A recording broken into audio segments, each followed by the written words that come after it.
Vice President Gore made some startling and in some cases, I think, deeply misleading assertions. He cited Bernie Madoff and described bad information and talked about massive fraud.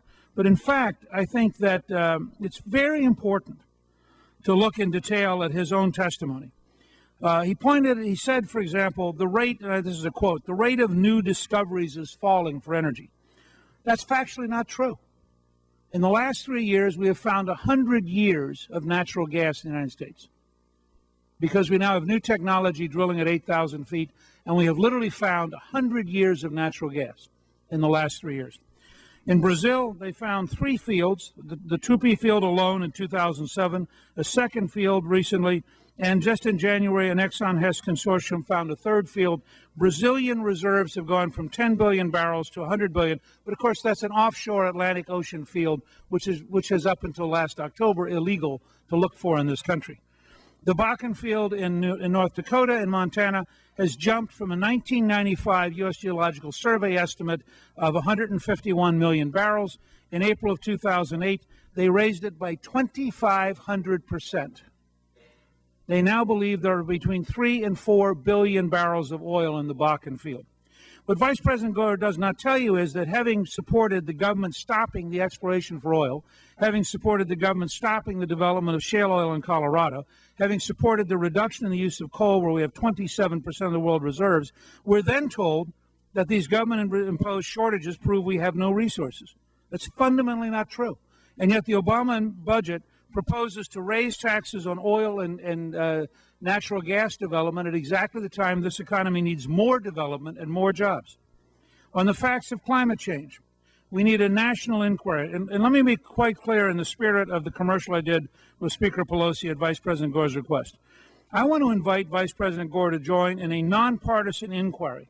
And I'd love to have this committee agree to help sponsor it so that every high school and college campus this coming October could have a discussion about the facts. For example, Vice President Gore in his testimony talked about the likelihood of a 20-foot rise in sea level. Let me say, if we had a catastrophic 20-foot rise in sea level, that would be bad. I'm happy to stipulate that would be bad. However, even the Intergovernmental Panel on Climate Change said the probable maximum is between 7 and 23 inches over the next 100 years. Now, 7 to 23 inches over 100 years is radically different than 20 feet. But let me go a couple stages further.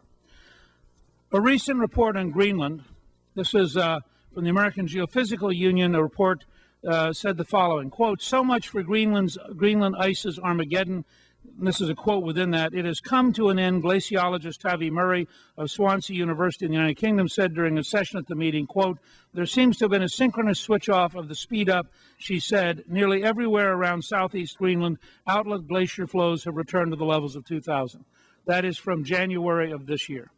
On the question of whether or not Antarctic ice is in fact shrinking, let me just quote from the Australians who said, slightly longer, Antarctica has 80% of the Earth's ice and 90% of the Earth's ice and 80% of its fresh water.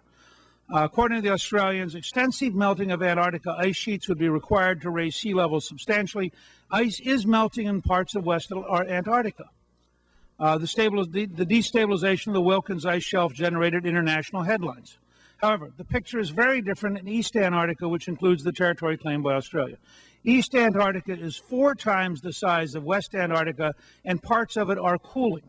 The Scientific Committee on Antarctic Research report prepared for last week's meeting of Antarctic Treaty Nations in Washington noted the South Pole had shown significant cooling in recent decades.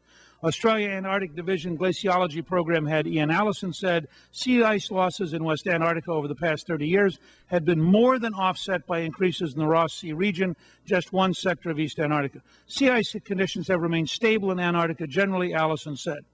So ice core drilling and the fast ice off Australia's Davis Station in East Antarctica by the Antarctic Climate and Ecosystems Cooperative Research Center shows that last year the ice had a maximum thickness of 1.89 meters, its densest in 10 years, close quote. Finally, on coral die-offs, it's hard to understand why carbon dioxide or current temperatures would lead to coral die-offs. Coral was very abundant in earlier eras when the Earth's temperature was as much as 10 to 15 degrees warmer. and atmospheric CO2 was 2 to 7 times higher. I'm an amateur paleontologist. I would be glad to take the Vice President to the Smithsonian or the American Museum of Natural History, where we can look at all sorts of marine invertebrate life, which is collected as fossils because, in fact, they use carbon quite effectively. All I'm suggesting is that there is a sufficient debate over facts, not over theories, over facts, that would be very useful to have an inquiry on every college and high school campus, allow everyone to present their evidence and discuss, in a way, a genuine dialogue about this.